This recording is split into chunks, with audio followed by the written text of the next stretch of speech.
Hi, I'm Amanda Jane Woodall and welcome to my fashion school. In 1990, Britain entered into the grey, boring, conservative world of banker John Major, who took over from Britain's first female Prime Minister, the dramatic and yet delusional Margaret Thatcher.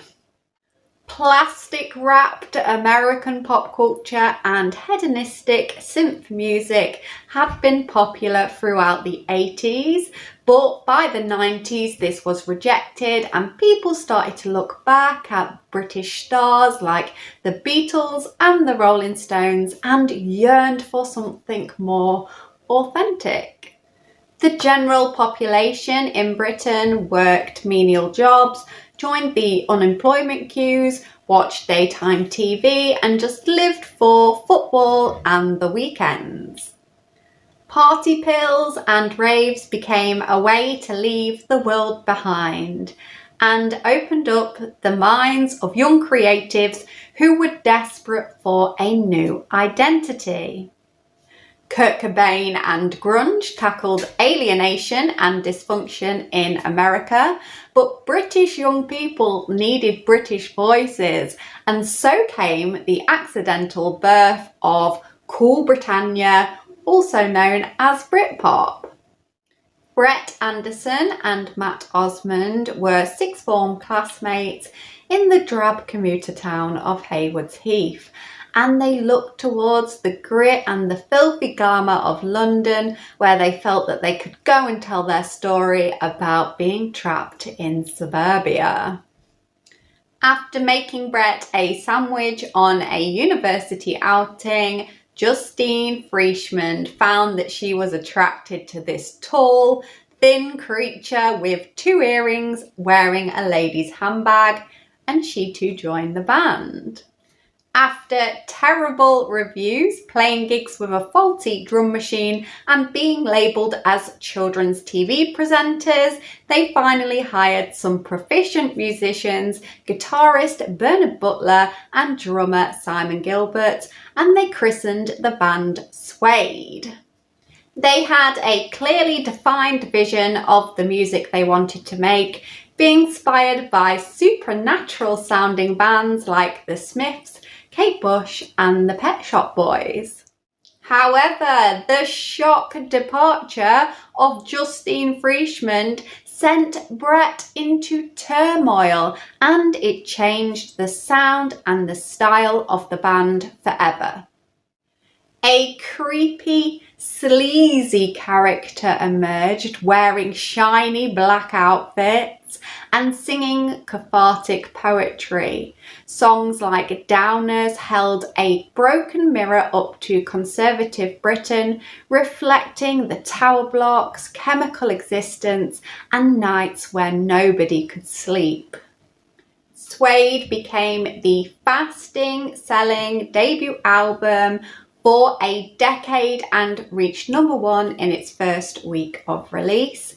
And 1993 was marked as the year of the British invasion, where we finally could hear British artists singing in British accents about things that British people did. This cultural shift was marked in Select magazine, and bear in mind that magazines were one of the only ways that young people could find out what was going on in the world, because there's no internet. So Brett was featured on the front cover with a big Union Jack behind them, and it had a provocative title, Yanks Go Home, which stirred up the media interest in the emergence of Brit Pop. Meanwhile, Justine had been seemingly swept off her feet by another handsome British musician, and that was Damon Albarn. Damon was an East End kid who moved to Colchester at the age of about 9, and he really felt like a fish out of water there and had to witness the sad urbanisation of the area. So as soon as he could, he got himself back to London by going to art school and formed a very artsy band with his fellow students at Goldsmiths. Alongside Damon, who was the lead singer, was guitarist Graham Coxon, bassist Alex James, and Dave Rowntree, who was the drummer, and they formed Blur. Pairing indie riffs with dance beats, they broke into the charts in 1991 with the second single from their album Leisure, There's No Other Way. The song was accompanied by an artsy music video that broke the fourth wall to show Damon's dissatisfaction with suburban living. Although expectations were high for Blur in the industry, they were still in an experimental phase and hadn't really found their sound yet.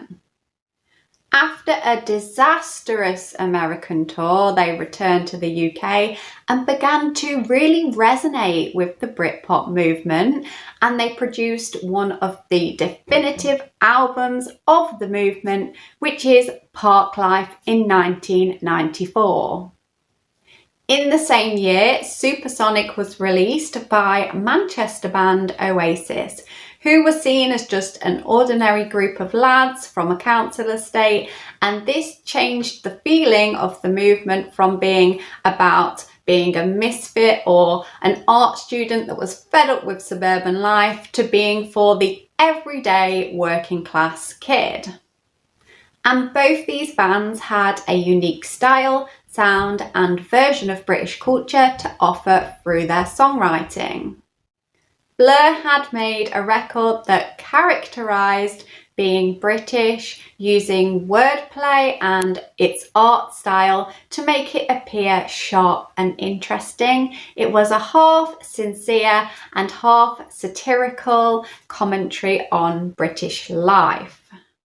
But the Oasis album Definitely Maybe was more raw and volatile and unself-conscious, with nothing to lose. They sang songs like Live Forever, which were made to give hope to a generation of people who had struggled with poverty during the Thatcher years.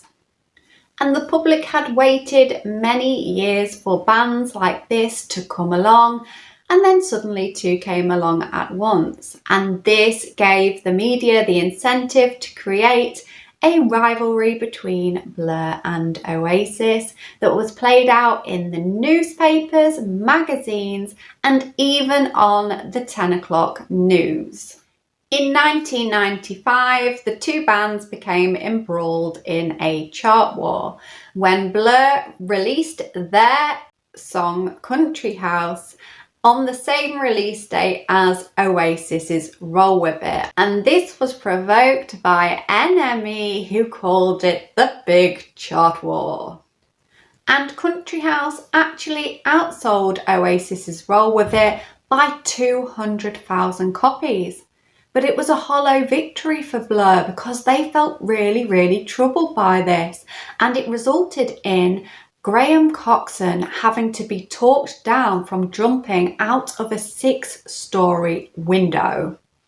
But the battle had had very little effect on Oasis, and they went on to release another album in 1995 called What's the Story? Morning Glory, and they had a phenomenal single, Wonderwall, that sold over 1 million copies. The success of the album led to the greatest freestanding concert of all time, and that was Nebworth in 1996. And lead singer Liam Gallagher claims that he can't remember anything about playing it because his backstage partying had got really out of control. By 1997, the entire industry of Britpop had fallen into substance abuse, and this meant that dodgy deals were being done in toilets under the influence, and things just started falling apart. And the downfall of this once glittering industry was documented by Jarvis Cocker, who was an oddball singer who described himself in his early career as a marginalised piece of poo. His band Pulp had always been different from the rest of Brit Pop. They had this skinny, weird lead singer in Jarvis who would dance around awkwardly and shake his bum. He had no consciousness that he had no physical presence, but he had masses of stage presence. They released Common People in 1995, the lead song off their album A Different Class. And this song documented a real life incident that Jarvis had with a rich girl at university. And this was part of a phenomena where wealthy people kind of saw being working class as a cool novelty. However, by 1998, Pulp's music had taken a darker turn as it documented the fall of the industry and the post-fame hangover that the Brit Pop artists were experiencing. This is Hardcore Explained how Jarvis had got everything he had ever wanted, but it turned out to be rubbish. There was a change of tone in Britain after the sad passing away of Princess Diana in 1997. And this led to the music industry releasing a very manufactured bubblegum pop to lighten up the mood. So Brit Pop came to an end because of a toxic turning point where the media took so much interest in indie bands that it actually destabilised them, and I think they're just lucky that they are still alive. The songs, the lyrics, the style and the music videos are like a time capsule of what Britain was like before the internet. And if you're a young creative, then I highly suggest you go and take a look at this era, because you never know, Cool Britannia might have the inspiration that you're looking for.